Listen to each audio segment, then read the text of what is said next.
So next up we have Peter Musgrove. So Peter is a principal member of technical staff at AT&T with 26 years of experience. He started by working in Belcore. He's got experience in SS7. He then moved to McCaw, and then subsequently moved to AT&T and Wireless, Singular Wireless, and AT&T. He now works in the Core Network and Government Regulatory Standards Group and has been involved with numerous network standards subjects, including wireless priority services, lawful surveillance, next generation emergency services, and commercial mobile alert service, CMAS, which actually uses cell broadcast, which was mentioned by the previous speaker. So nicely teed in. Let's move to your presentation, Peter. Okay, the presentation should be uploaded briefly on the web, so hopefully you'll be able to follow along on that, as I do have a few slides that are kind of busy.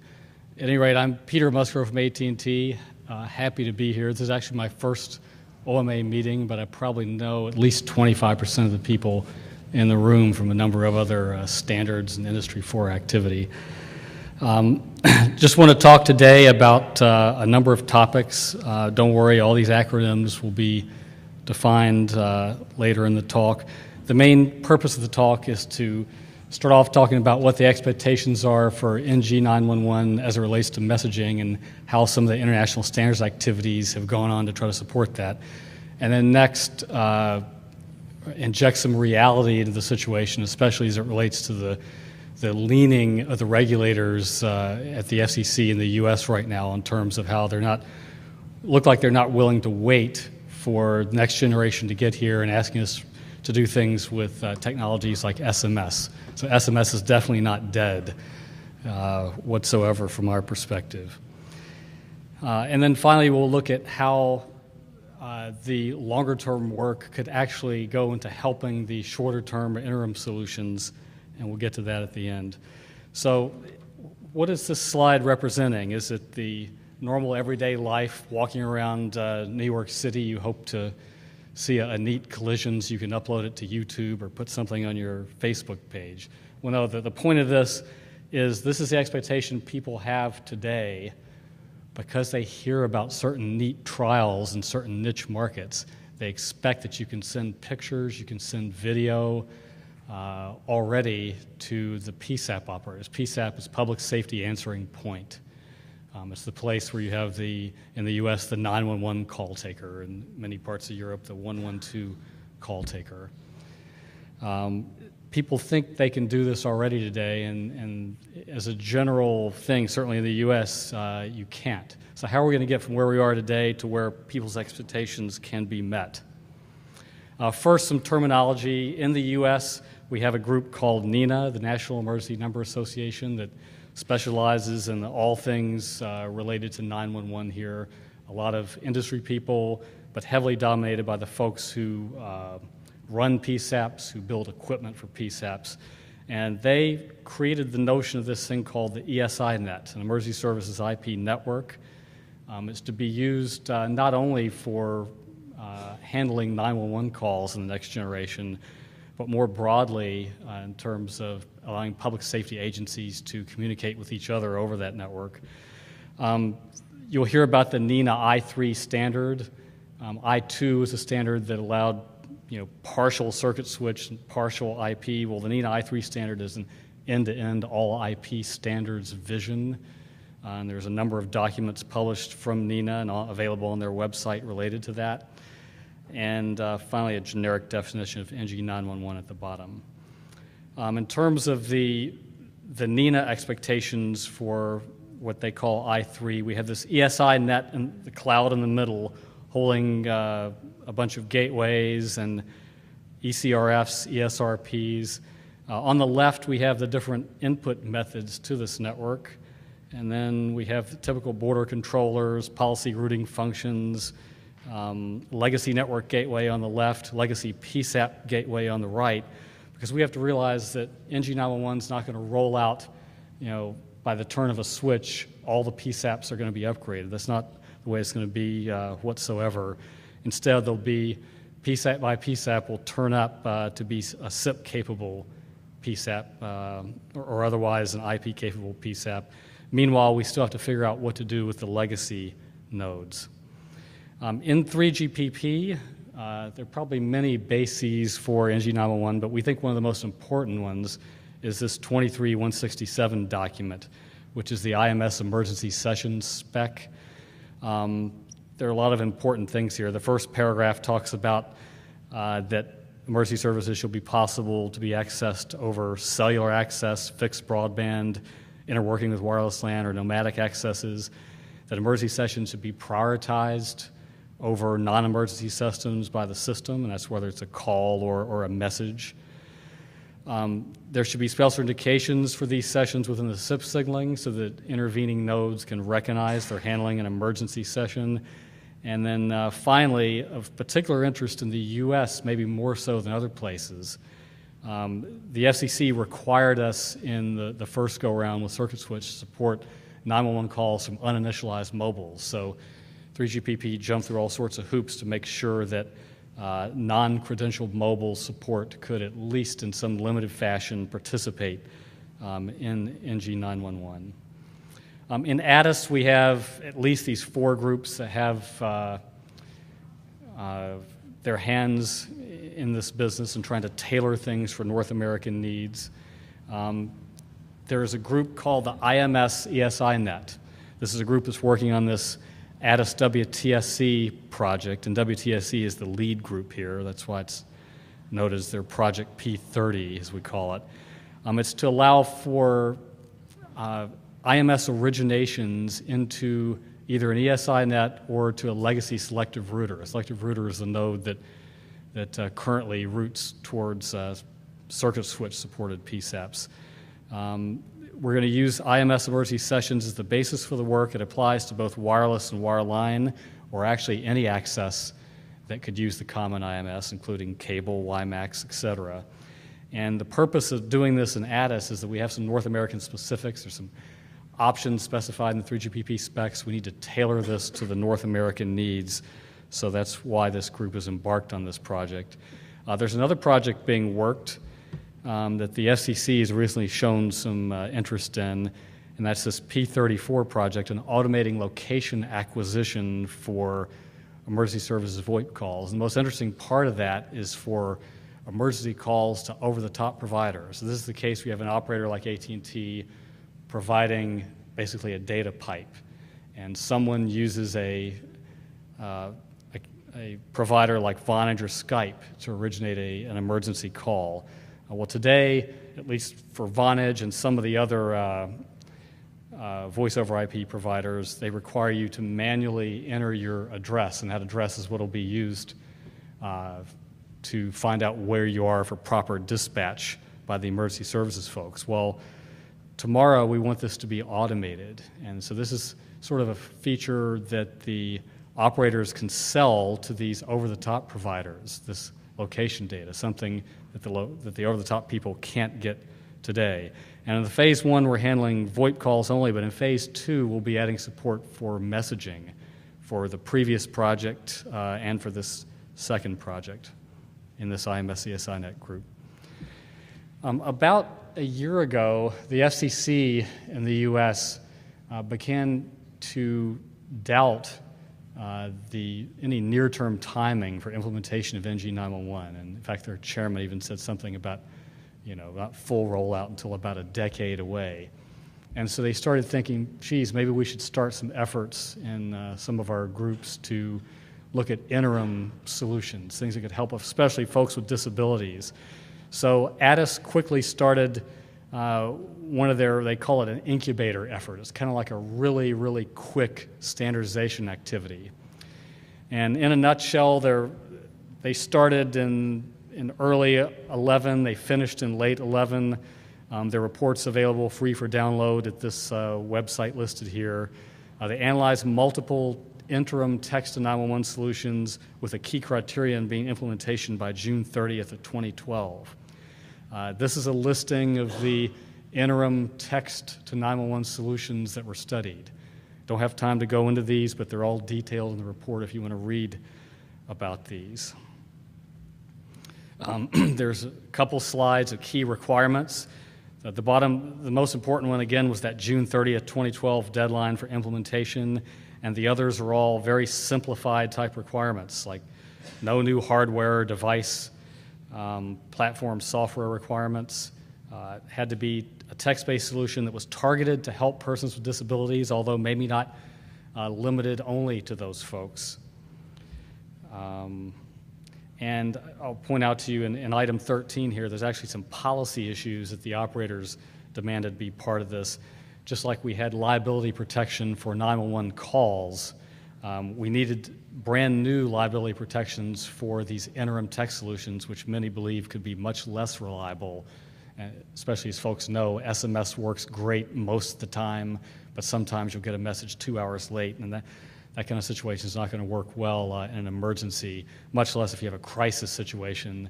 SMS and other interim solutions may not work well at all. IP relay ended up being the chosen solution out of that list, mainly because it was already available and the only one deemed possible to implement by June of this year. The national SMS relay solution was sort of a second an alternate solution, but we were afraid that the establishment of a relay center would take too long. The bottom line is that neither of these were taken too seriously because the disability community insisted that they had experience with IP relay and they basically just didn't like it.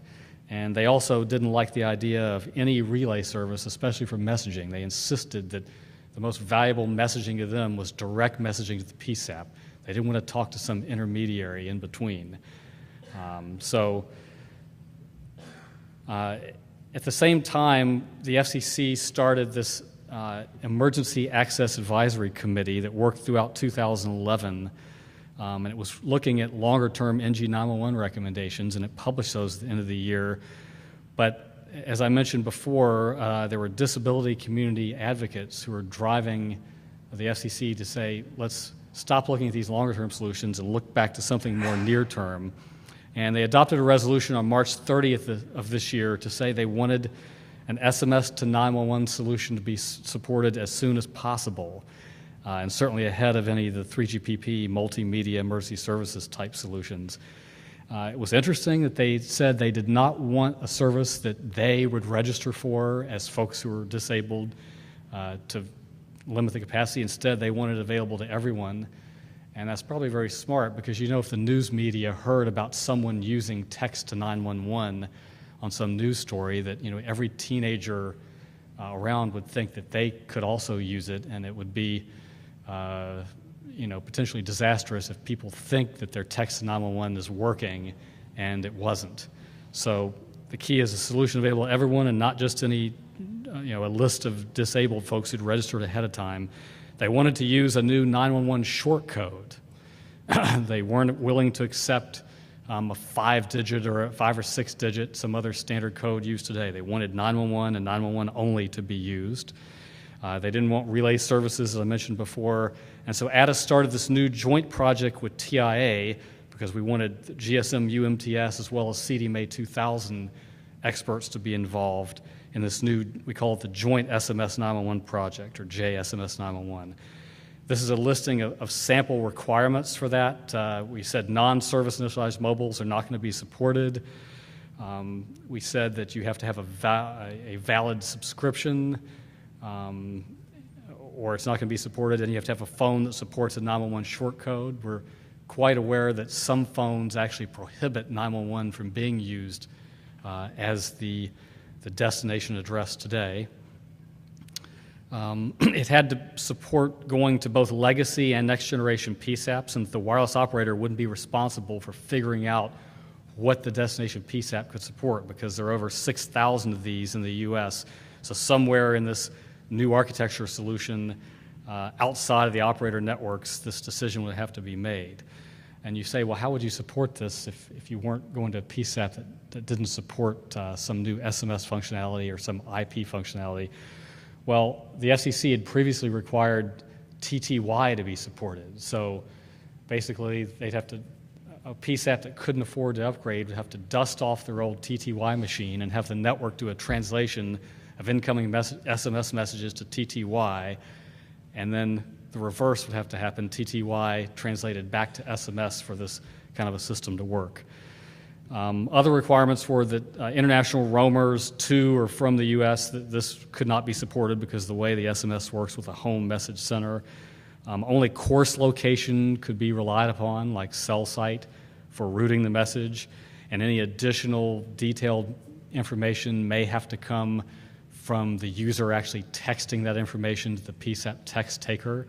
And then the last paragraph talks about LBS could possibly be used, but you can't necessarily rely on that working in all cases, because remember, there's not a call up in this case, and a lot of the position determining technologies today require calls to be up. Some additional requirements are that voice calls would not be correlated. If the user made a voice call at the same time as texting, there's no guarantee those would be correlated. A very important part of this solution would be that somewhere in the network, since SMS is a sessionless type system, somewhere in the network you have to be able to put a dialogue together such that the text messages need to go to the same PSAP text taker. Otherwise, the service is pretty useless. And down at the bottom, it talks about non-CMRS originated SMS. CMRS stands for Commercial Mobile Radio System. That means if you use a portal, you go to some internet site to originate SMS like you can do today, these type things are not supported. It had to be from a wireless device using CMRS. And then the last one, thanks to, I see Bipin Patel in the audience, he raised this issue about MMS. Certainly MMS generally is out of the scope of this because it's a totally different manner of operation, as this group certainly knows. And there are many experts in here on that. But one idiosyncrasy is that we think that people, when they texted to 911, they'll also put their mother, father's, or a friend's address in there as well. When that happens today, depending on the carrier and depending on the situation, sometimes it goes out as 2 SMSs, other times it goes out as an MMS message. Well, those people don't know it was converted to MMS by the network. That's a problem. They think it's going to get through. So we need to figure out if we can do something to help out there. There's a number of technical challenges of SMS and 911, and because of time, I won't go through all these. Please look at this in the slides if you can pick them up later. But the idea is we're not going to redesign SMS whatsoever for this. We want to use it as is. There are a couple proposals, namely from TCS and from Intrado so far in our joint SMS 911 activity. Because that's ongoing standards work, I couldn't present those here, but I give a very generic AT&T proposal which shows that we need some routers that originally take messages. So you have 911, you've got to figure out where to go. So an SMSC will send that to some national 911 SMS router. That'll look at the location coming in for that SMS originator, send it further on to the proper PSAP SMS 911 gateway, and those gateways will decide which PSAP it goes to and what kind of format that PSAP supports. Okay.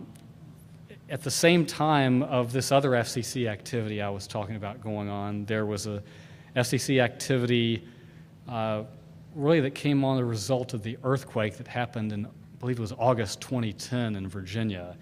FCC was concerned about why 911 calls weren't getting through, so they started an effort to see if it's feasible to have 911 voice calls get priority, and if perhaps texting, if a text solution goes in, will that somehow offload the voice calls to 911 and help things out or possibly make things worse. So this is an ongoing activity. Obviously the problem there is that the selective routers and the PSAP themselves, mainly because the average PSAP has just a handful of call takers, and what good does it do to send hundreds or thousands of emergency sessions to a PSAP at the same time in a crisis situation like an earthquake or some other major disaster. There's certainly an opportunity for next generation priority messaging. Kevin reminded me in his history slides that it wasn't designed, SMS wasn't designed in the early 90s, it was actually before that, it was actually back to the 80s.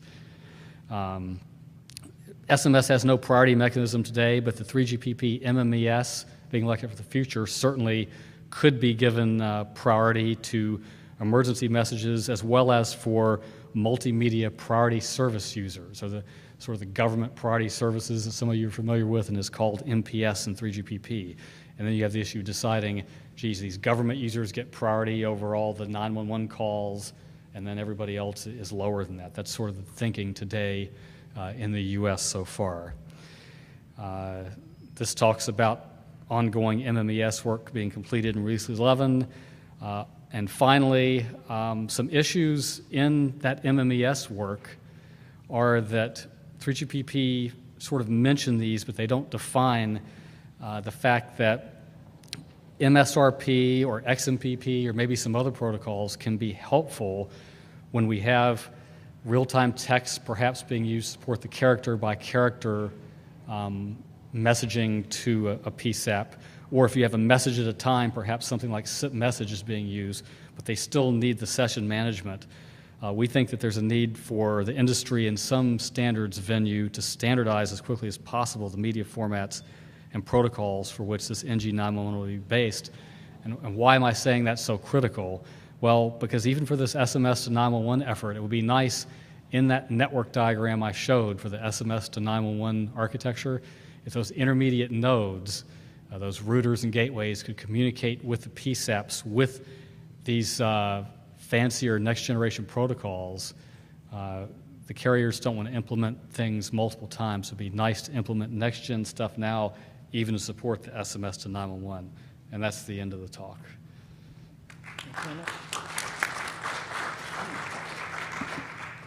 Thank you, Peter. So I picked up that it seems that people are expecting to be able to do anything they see in the movies today, including sending emergency information such as pictures to PSAPs immediately. And although that's not reality today, there are standards organizations working on developing SIP-based means to enable this. Other important things are things like automatic location acquisition to avoid you're in a crisis situation and somebody's dispatched to your house as opposed to where you actually are.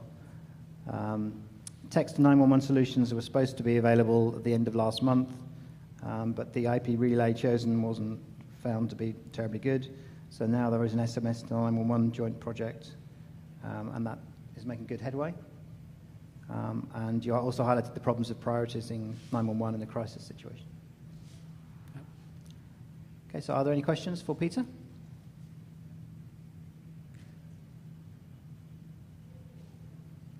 Thank you. Okay, thank you very much.